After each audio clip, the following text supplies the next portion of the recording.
So karon no natay tirahon nga Smash 115. So gikan na din siya atong last 2 weeks.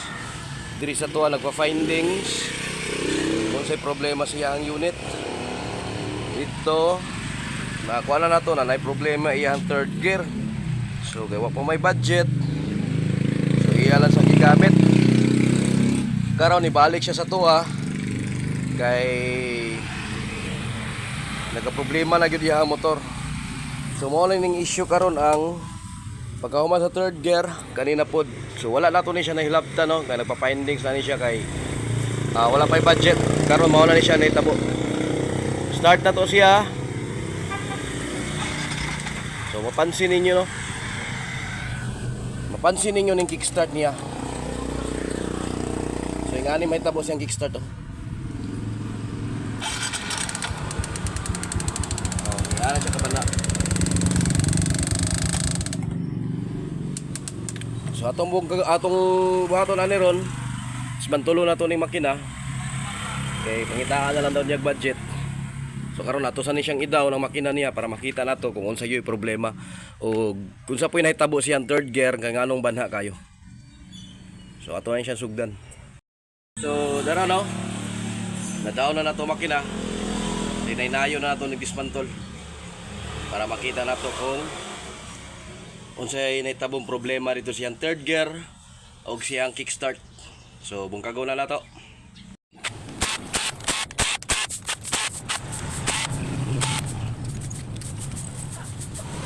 So karon no ato nang ginatanggal iyang flywheel cover. So mo ni iyang flywheel cover. So mo po ni ang iyang flywheel.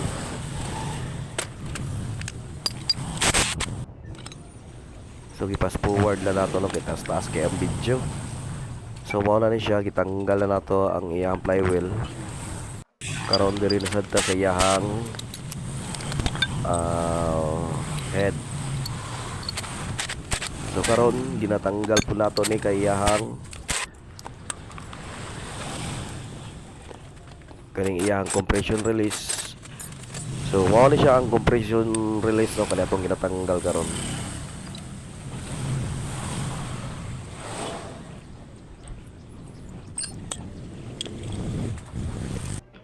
So ato sa gi-adjust ang tensioner kay para mulaylay ang iyang kadena.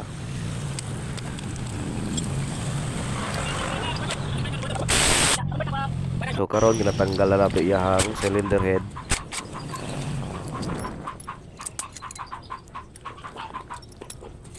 Karon tanggalon na po nato ang iyang bore. So karon kita tanggal po nato ang iyang piston. So kana ang iyang piston no medyo nanay problema yang oil ring. So diri na punta sa iyang clutch side. Kinatanggal na nato ni iyang clutch side cover niya. Kauban tanggalon nato ni ang iyang primary o ang iyang clutch housing. So tanggal nato tong washer. Kauban kani ang iyang selector. So bantayan nato itong mga pin na atong ginatanggal no kay sus mawala to magtagbaw jud ta pinangitag pin. So kaya ginatanggal na nato ning washer sa iyang main shaft niya. So kaya tanggal na to ang iyang oil pump. So karon diri na punta sa center niya para matan-aw na to ang transmission.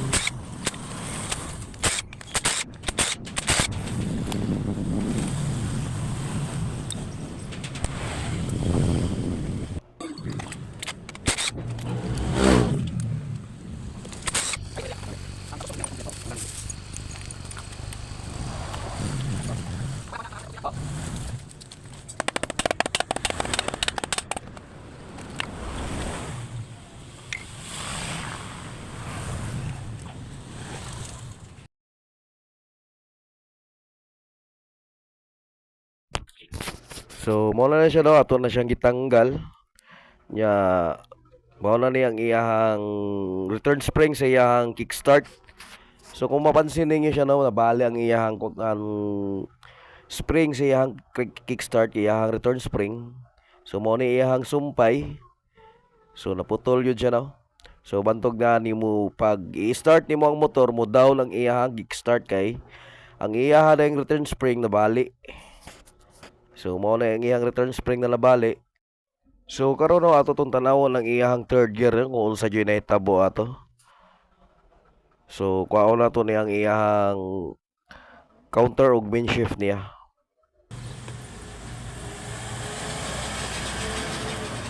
Lipo na to.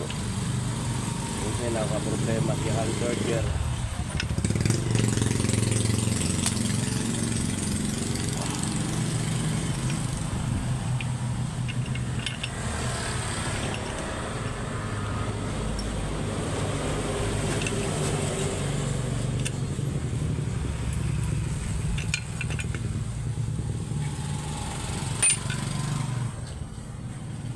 So dara no.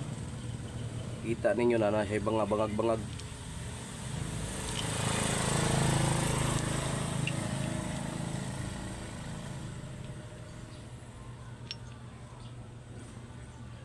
So dire mapansin nato ang iyang third gear kani. So na siya mga bangag-bangag no. So mao ni ang ginareklamo nga naiban na iyang third gear. So dira oh.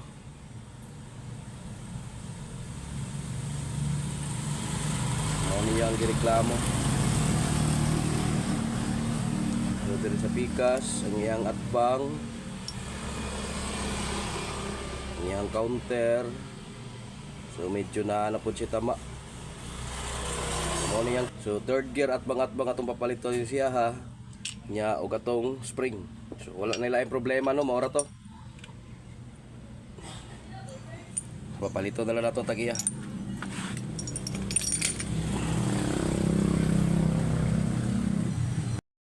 So mao na ni no ang napalit sa tag-iya. So mao ni ang counter gear nga third gear. So mao na pod ni ang main gear sa third gear ni siya po ni. So mao ni siya gipapalitan siya og piston ring pero gibuo na lang niya. Assembly nga piston na lang yang kuan na standard. Overhauling gasket, bob seal. Dara na nataod na nato atong spring. Ang spring niya kato na bali. Ang third gear dara. Kani mo ni third gear. O ang iyahang counter dara. So buuhon na nato na siya no. Pakita na ko pagkuha na ko sa inyo kung unsa na siya under niya unya kung gwapo na babalik under niya. So ako sa limbuhon itala na ko ni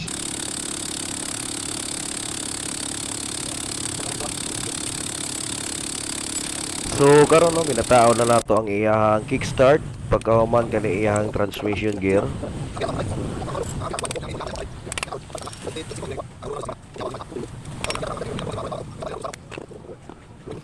So gina-check nyo nato maayo ang atong trabaho no para wala tay back job kay mao lang pinakakapoy nga trabaho sa mekaniko kanang back job.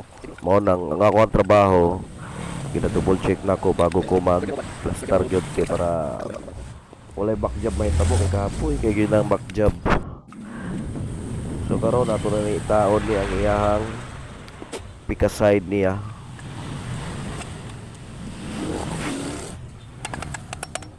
So mo na niya pika side ato nang ginataod. Pagka man taora nato ni siya og mga bolt. So pasensya na mo sa tuang video no kay igo kay ta sa init ana nga kuan kay utong tutok man guna siya. So igo kay ta sa init.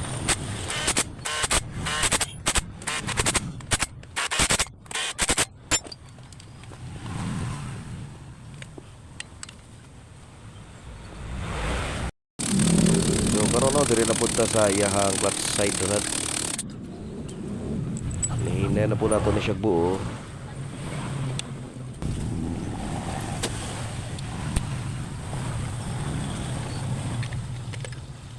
So labo na kaning sa primary niya Ampingan gini nga nagpansak na siya kay kanang plastic na naa sa iyang tunga sa iyang primary.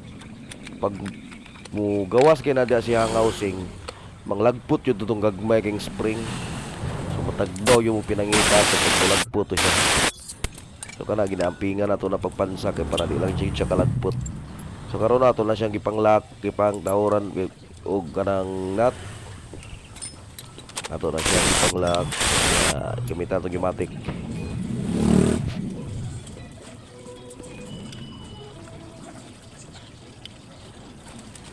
Karon pabuo na siya. So butangan na nato ni gasket. Kung mapansin ninyo, pagtaod na ko sa gasket, wala na ko nagabutang og maker kay tungod sa bag-o man ang ato ang gasket, no, dili man na siya kalik. Di ko ganahan magbutang atong gasket maker sa iyang kwan.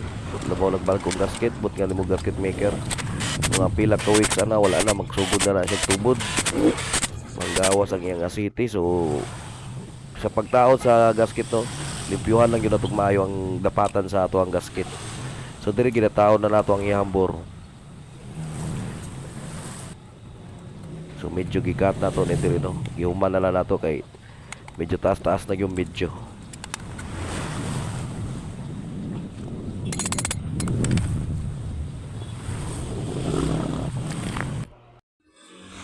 So mo na siya, no, nakabit na nato ang makina sa Smash 115. Nagi-overhaul na to nga nay problema ang kickstart.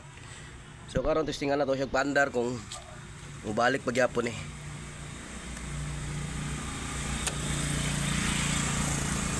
So karon pandaro na to siya. Ako na to. Muna na yung andar, no.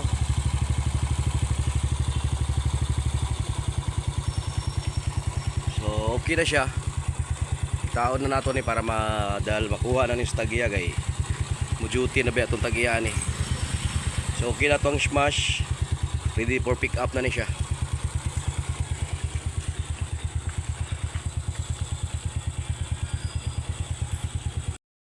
So dira, no, itong Smash na to. So ato na lang gibuhatan ni, gipainit na lang nato ni siya para ready for pick up na sa tagiya.